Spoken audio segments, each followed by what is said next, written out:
to my channel. Today I thought I would chat to you about going vegan. If you followed me on YouTube or on Instagram or on my blog or anything like that, you'll know that over the last year, since January 2017, I've been really trying to transition to a vegan diet. I've been vegetarian since I was 13 years old, so I've been vegetarian for as long as I can remember. From like the very first moment it dawned on me that it was kind of immoral to eat animals. I just couldn't physically eat meat anymore. And it's recently, this sounds really crazy, but this is why I wanted to make the video. It's only recently dawned on me that it's actually really immoral to consume dairy products and eggs as well. I don't know, I think I just had this sort of naivety that said I'm not killing anything if I'm drinking milk, and I'm not killing anything if I'm eating eggs. It doesn't harm the chickens. That's what they're meant to do. I hadn't really looked into it any further than that, which it sounds crazy to me now. I was just like totally ignorant of the horrors of the dairy and the egg industry. And I feel really terrible and guilty about that now, because I've been all my life really such an adamant vegetarian. And it's only when I started sort of looking into Veganuary and like actually looking into why people are vegan and the egg and the dairy industry that I realised just how horrific it is. So I'm not going to go into like too much of the horrors and stuff here, but I watched a documentary last year called What the Health. It's on Netflix, and it was about the health benefits of being vegan, and it really sort of struck a chord. I'm really like quite health conscious, and I want to, you know, live a healthy life and grow old gracefully and try and avoid getting cancer and all things like that. And I know there's no like fail-safe, vegans don't get cancer. I know that's not true, but I just want to do the best I can for my body and for my health. And that means like sort of looking at what I eat and exercising more and being mindful and things like that. You know, I really wanted to make a few changes. So this documentary, What the Health, really like hit home a few points for me. And I'll link it down below. It's a bit extreme. It's a bit like American. I don't want to criticise Americans. It's a bit American. But I think if you look beyond that, you'll see some like really valid and interesting points. So I watched that last year, and I was really inspired, you know, to eat a vegan diet because of my health. But that wasn't really enough motivation for me. It's really hard. It was really hard for me anyway. I ate a lot of dairy products. I was a big fan of milk. I really liked cheese. Eggs were like a kind of staple part of my diet. So I found it really hard to sort of cut those things out, especially when I didn't have like alternatives. So I sort of went here, went there, you know. I tried to be vegan in January. I went away to Disneyland, and I really struggled because we were on a meal plan and there wasn't really any vegan food in the hotel. And I'm quite fussy with food anyway, so it's a little bit difficult for me anyway. So I failed sort of halfway through January last year. And then towards the end of the year, I tried to go vegan again. And this time I had the attitude that I would eat vegan at home, but when I was eating out, I wouldn't worry about it and I would just stick to my normal vegetarian food. Which worked okay, but I think it was, for me anyway, sort of a slippery slope, because if I was eating eggs and dairy outside the house, it made it easier to sort of slip up at home as well. So yeah, and then it got to Christmas and I thought, oh, I'm gonna really struggle not eating chocolate and things like that. And so it was a bit of a fail towards the end of the year. And January came around, January 2018, and I was really even more inspired. I was going to stick to it this time, and so I started doing Veganuary again. I bought some vegan magazines. I really meal planned. I was lucky because I'd already found sort of non-dairy milks that I liked. I haven't found an alternative to cheese, but I don't really miss eggs.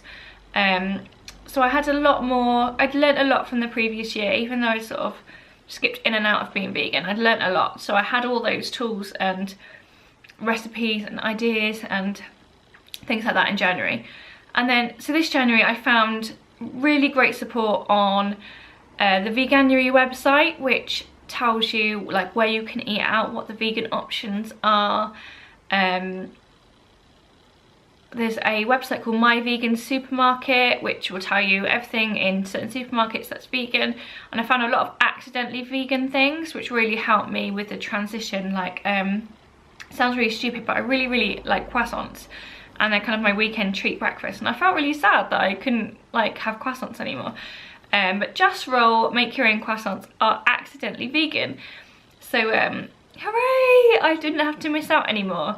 And I think as I'm slowly going along, I'm making more recipes that are vegan and really liking them. So I've made vegan pancakes, vegan waffles, vegan chocolate cake I had on my birthday was absolutely delicious, and so I haven't missed those things. I think that's really important. So that's really helped me this January stick at being vegan a lot better. I've had 2 slip-ups. Well, actually no, I've had 3 slip-ups. I had churros when I was eating out one night for my birthday because I'd had a few cocktails and I really wanted a chocolatey pudding, and there weren't any vegan chocolate puddings on the menu. So that's my fault. I should have probably researched where to go, and I should have known that I would want a chocolatey pudding, and I should have found somewhere that had a vegan dessert option that I really liked. The other time was I went to Starbucks, and they do have vegan options in Starbucks. So I had crisps, which are vegan, and I had a vegan hot drink. But I think their vegan lunch was like some sort of like vegetables in a bowl, like all broccolis and stuff, and I wasn't feeling it. And I needed to eat lunch. So I ate a cheese and marmite panini, which obviously wasn't vegan. And again, that's just a simple mistake on my part. I should have researched properly where to go beforehand, so I made sure that there was a vegan option that I would like and would eat. So that's all, both of those, like, case of bad planning. And then one night I made chili at home and I used corn mince, because that was a conscious decision again, because it was already in the freezer. I've already bought it, and I need to use it up before I can buy vegan mince, because quite a lot of the supermarket owned minces are vegan. So I've got 2 packets of this big corn mince in the freezer, and I don't agree with food waste, and I've already bought it, so the damage is done. It's not going to be any benefit to anyone me throwing that away. So that's all part of the transition process, I think. I'm just getting rid of that. So I was using that up. I will not buy corn mince again unless they bring out a vegan version.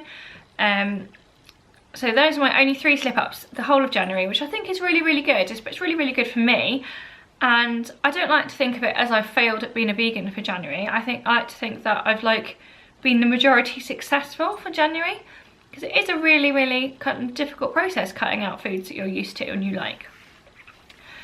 So anyway, a few days ago I was coming up to the end of Veganuary, and I was like, do I stick with this? Do I make the commitment to like be a vegan? Because it is really, like, well, for me anyway, some people might find it really easy, but for me it's more of a difficult transition. As I said, because I am quite fussy. And I was kind of like, should I stick to it or should I go back to being vegetarian? And I watched a documentary by this guy on YouTube called Ed. His channel's called Earthlings with Ed or something like that. I will link it down below. And basically a few months ago he made a documentary called Land of Hope and Glory, which is like showing the reality of like meat farming, dairy farming, egg farming. And he shows clips from these sort of farms all across the UK. Recent clips, I'm talking like 2009 onwards, some of them are from 2017, showing the mistreatment and the reality that is the meat and dairy and egg industry. And as I said, I'd never really thought of it before, but there was one line that really struck me in this documentary, and it was, all dairy cattle are slaughtered. And I sat and thought, of course they are. Like, I kind of know that their babies are taken away and things like that, but I hadn't really like thought about the horror of that, the horror of your baby being taken away, the horror of like them being bottle fed when their mother is there, the reality that is like mastitis and crippling pain for these dairy cows, and the male, when they're bred as well, like when they're born, obviously half of them are are male and they're no use to the dairy industry, so they're automatically slaughtered. And then a cow has lives for 25 years apparently naturally, and of course they can't make it that long because their lives are so horrible. Even if you say that they're treated well, they really aren't, and they like live for 6 years before they're like no good for the dairy industry anymore, and they're slaughtered. So they might not be slaughtered for meat, they might not die to make that one bottle of milk, but ultimately they do die, and ultimately they live a horrible life, just so that we can drink their milk that's meant for their baby that's been taken away. I mean, it's, now I can sort of see it. I'm horrified that I've been a part of this for so long, and I've let my children be a part of this, and oh, it's horrific. And the same goes with chicks.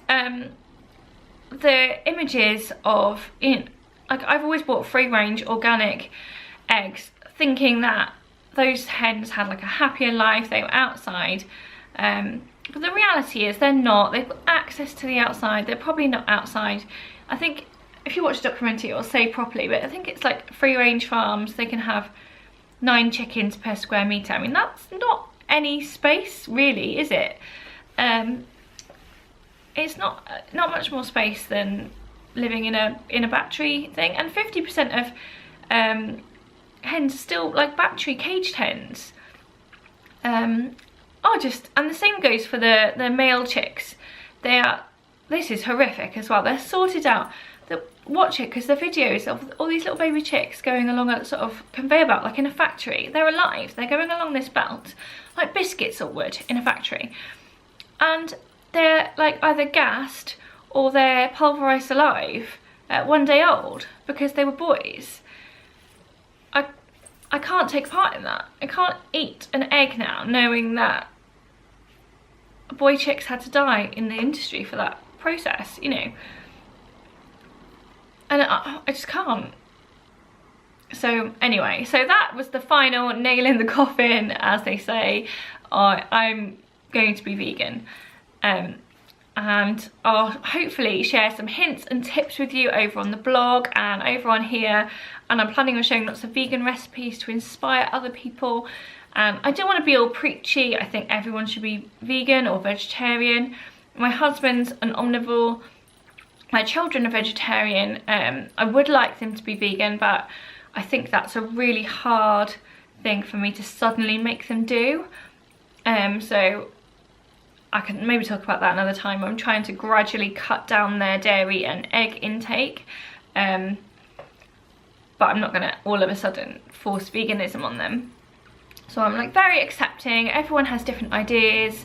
This is just me, and I thought I would explain exactly what I was thinking, and if it inspires you to even go vegan for 1 day a week, that's great, because every little bit makes a difference. So there we are, that's the end of my little, I hope it wasn't preachy, but just sort of explanation video into why I'm sticking with being a vegan after Veganuary, and why I'm really proud to be a vegan, and how it's okay to make little mistakes. And as you've seen, my journey to here hasn't been straightforward, and I haven't got there overnight, and I'm sure I will have other slip-ups, things like that, but I'm just trying my absolute best, and I think that's all you can ask of anyone.